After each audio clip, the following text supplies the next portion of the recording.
అయితే మీరు మాట్లాడిన అన్ని కూడా అబద్ధాలని చెప్పి సీతక్క తల్లిదండ్రులను కొట్టేసి.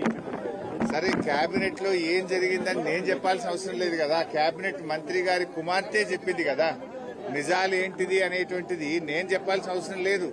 వారి మంత్రివర్గ కుటుంబ సభ్యులే ఉన్న విషయాలన్నీ కూడా బయట పెట్టారు. ముందు దాని మీద వాళ్ళకి సమాధానం చెప్పమనండి. గన్ను ఎవరు తెచ్చారో సమాధానం చెప్పమనండి. ఇవాళ ఎందుకు పారిశ్రామికవేత్తలకు తుపాకులు పెట్టి అక్రమ వసూళ్లు చేస్తున్నారో దానికి సమాధానం చెప్పండి. ఎండోమెంట్ ల్యాండ్ విషయంలో ఆవిడ చేసిన ఆరోపణల మీద ఒక సిట్ వేయండి, లేదా ఒక జ్యుడిషియల్ ఎంక్వైరీ కమిషన్ వేసి మరి న్యాయం మీద వాస్తవాలు బయటకు తెచ్చే ప్రయత్నం చేయండి. ఎందుకు దాన్ని హషప్ చేసే ప్రయత్నం చేస్తున్నారు? ఇలా 3-4 అంశాల మీద అక్కడ ఆరోపణలు వచ్చినాయి. వాటి అన్నిటి మీద ఒక సిట్టింగ్ జడ్జితో జ్యుడిషియల్ ఎంక్వైరీ వేయండి. అన్ని విషయాలు బయటకు వస్తాయి కదా.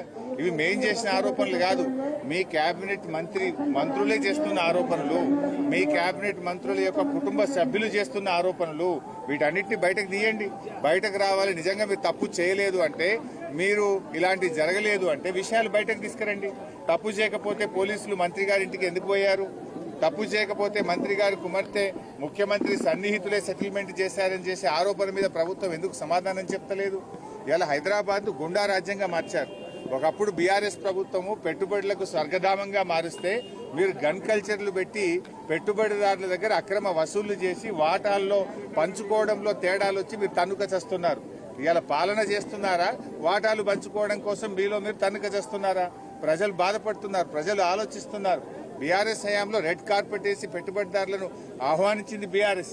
కానీ ఈ రోజు మీరేం చేస్తున్నారు? ఆ పెట్టుబడిదారులను తుపాకులు పెట్టి బెదిరించి ఒక గన్ కల్చర్ ని తెచ్చారు మీరు. ఆ రోజు మేమేమో అగ్రికల్చర్ ను పెంచాం, మీరేమో గన్ కల్చర్ ను పెంచుతున్నారు. మీకు మాకున్న తేడా అదే.